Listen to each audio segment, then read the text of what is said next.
Welcome to the Deep Dive. Today, well, this isn't about your standard facts. It's really about a radical shift in perception. We're digging deep into the Book of Wisdom, by Revival of Wisdom. And this, it's not just a book. It's more like a weaving together of esoteric, occult, symbolic knowledge. It really challenges how we see everything. Right. The core method the author uses is called syncretism. It's basically a way to pull together all fields of knowledge into what's termed one holy science. The fundamental idea is actually quite direct. All things come from the one, therefore all things are one. Simple, but profound. It sounds like a challenge, then. It is. It's a direct challenge for you, the reader, to sort of free your mind from all the indoctrinations we pick up, to see reality as this united and holistic creation. So our goal here is to explore that view, to talk about it as if, you're already on that path. Okay, that's a powerful starting point. And the book hits you right away with this idea. It says, you do not see into reality. That kind of stops you in your tracks. What does that actually mean? How does it mess with our everyday idea of just looking out at the world? Exactly. It gets right to the heart of perception. The book explains that, yes, light waves hit your retinas, but the image, the thing you experience as seeing, that's actually produced, constructed, back here, in the visual cortex. So it's an internal picture. Precisely. And if the image, the experience of reality, is constructed inside the mind, then the book argues the elements themselves only truly exist within the mind. This leads to that big statement: God is mind and all things exist in the universal mind. Wow. And from there, the idea is that we're not just observers, we're, in a way, God made flesh. The book uses this term human, like an attribute of color, an expression of this universal A consciousness. human, like a frequency. Kind of. Our mind acts like a frequency tuner. So thoughts, the book suggests, aren't created by us individually. We sort of receive them based on the frequency our mind is tuned to. Like tuning a radio. Exactly like that. Want to generate wealth.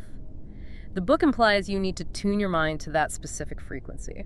Okay, so if the mind is a tuner, what about this idea of being left hemisphere dominant? The book mentions that's how most of us operate.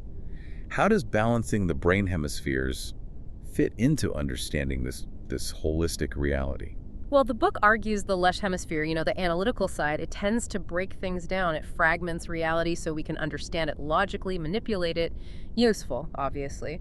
But the right hemisphere, that perceives reality as unified, as one whole thing. It sees the connections, the patterns. So being left dominant means we miss the whole picture. We can, yes. We see the pieces, the individuals, but maybe not the interconnected web, the unified consciousness.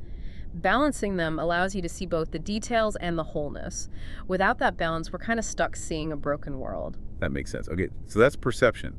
But then the book takes another huge leap, doesn't it? It reinterprets really core spiritual stories, like the story of Jesus, not as history, but as a inner alchemy. What's going on there? Yeah, this is where it gets really fascinating. It introduces the Christ oil concept. It describes this psychophysical fluid produced in the colostrum, tiny part of the brain. Symbolically, the book links it to Santa Claus, the bringer of gifts, renewal. Sanus, okay. Stay with me. This fluid, this oil, is then electrically charged by the pineal gland, that's the masculine, the Joseph principle, and it's magnetically charged by the pituitary gland, the feminine, Mary principle. From this upper room, the brain, it travels down specific energy channels, the Ida and Pingala nerves from yogic tradition, down to the sacrum bone, Which the book calls the cave, where Jesus supposedly stayed for 3 days. Now, the book says if this oil is saved, meaning not wasted through things like acidic foods, alcohol, uncontrolled sexual release, then Kundalini energy gets activated.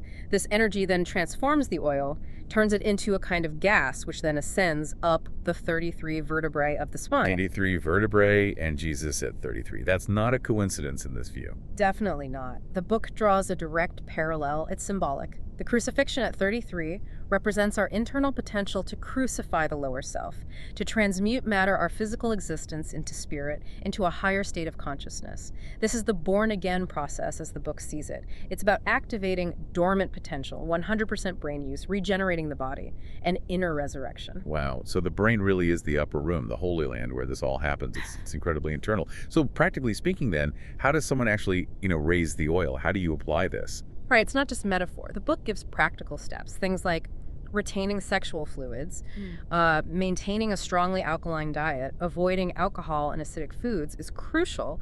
Also, specific practices like Kundalini meditation, working on balancing your chakras, even simple things like keeping your tongue on the roof of your mouth, and very conscious breathing techniques. Okay. And it connects this directly back to ancient Cometian or Egyptian wisdom. You see it in their art, their sculptures, even the caduceus symbol, the medical one. That represents the healing power of this raised oil, this inner energy. It emphasizes that the sun and moon, symbolically, the pineal and pituitary, create these sacred fluids. The milk and honey generated in the brain, apparently released monthly when the moon is in your sun sign. It's amazing how it connects the micro our bodies to these larger cycles, but then it zooms out again, right? To the structure of reality itself, multiple planes of existence. How does that work? Yes, it describes 4 main planes layered, each influencing the next. First, the mental plane. This is formless thoughts, part of that universal mind we talked about. You receive thoughts based on your mindset, your frequency. Okay, thoughts first, then? Then the astral plane. This is seen as the 4th dimension. It's the realm of imagination where thoughts start taking form like mental images. It has levels higher, middle, lower, based on vibration. And here's a key point. The book claims every single mental addiction you have is some demon you created within the astral plane. Whoa, hold on. Demons we create. Thought forms, basically. Fed by strong emotional energy, they take shape in the astral and can influence you back, creating these loops. Astral projection. That's just consciously sending your soul, your awareness, into this plane. Okay, mental, astral, what connects to the physical? That's the etheric plane. The 5th element, spirit, aether. This is the world of energy, electricity, magnetism. It's like a subtle substance bridging the astral and physical. The book even mentions etheric beings here, goblins, trolls, things that might stay in this energetic form or partially materialize. Right. And it offers that interpretation of Jesus walking on water, symbolizing astral projection on the etheric veil. Mastering fear so you're not pulled back to the physical body. It's about navigating that energy plane. And finally, the physical plane. Exactly, the world of matter. But it's the world of effect. It's shaped entirely by what happens on those higher planes, remember. As within, so without. Change the inner, you change the outer. That's a powerful framework. So within that, where do the chakras fit in? The book calls them the 7 seals binding the soul.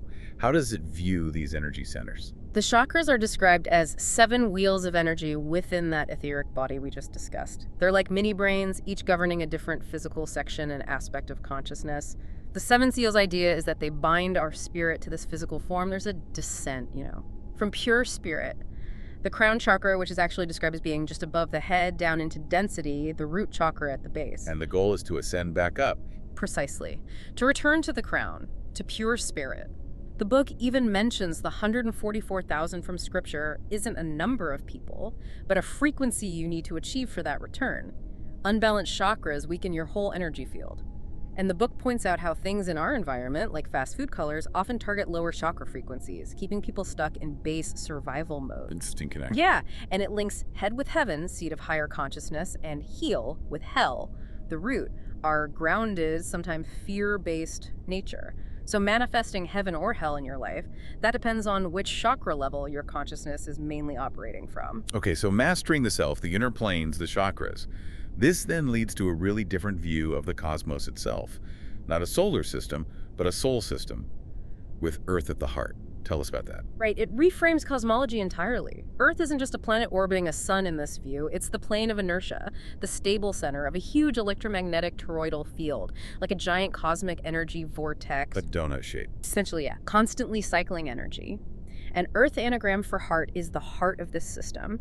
It's the balanced plane of duality. Think of the Freemasons' checkered floor symbolizing this balance. And at the center of this field, the North Pole area, there's supposedly a hyperboloid structure. Imagine an hourglass shape. It's stirring the ether, the fundamental energy, actually creating the elements and influencing everything else in the system. In the planet. The 7 planets are reinterpreted as 7 wandering stars. Not spheres orbiting, but more like flat planes or disks moving at different speeds within this field. They correspond to the 7 layers of the firmament, the 7 Elohim, which are also layers of the self. It all ties back to the self. Which brings us to control. The book claims sacred knowledge was deliberately externalized, and things like music tuning are used to keep us, well, stuck. Exactly. It argues institutions like the Vatican deliberately took internal truths, like the Holy Grail being within you, the Temple of Solomon being your body, and projected them outwards, made them external things to seek, to keep people from realizing the truth. that man is truly created in the image of God, that you are the source, the ultimate. The Bible itself, the book claims, is encoded in ways that keep you looking outside. And yes, the 440 hertz music tuning standard, the claim is it resonates more with the left brain, suppresses the right brain's holistic perception. It encourages fragmented, logical thought over that unified creative awareness. Keeping us unbalanced. Keeping us unbalanced, preventing the integration of the masculine left brain and the feminine right brain, which is needed for, let's say, full human functioning according to this view. It all circles back. The world we see around us is actually within us. Change your internal state, your mind. You change your reality. What an absolutely incredible journey through this book's perspective. It really forces you to reconsider pretty much everything you thought you knew about your body, your mind, reality itself. Ultimately, the core message stripped down is that ancient adage, know thyself. Realize what you are. The book suggests you are a quantum photon, literally a star, contained in a physical body directly connected to the source. This body is the temple, the goal, to become a multi-dimensional creature, not limited to just this physical plane, because as the book states very clearly, the body does not live. It is only maintained by the spirit consciousness within. So if reality truly is a reflection of our realization, as this book suggests, then what reality are you choosing to realize through your perception? Something to think about.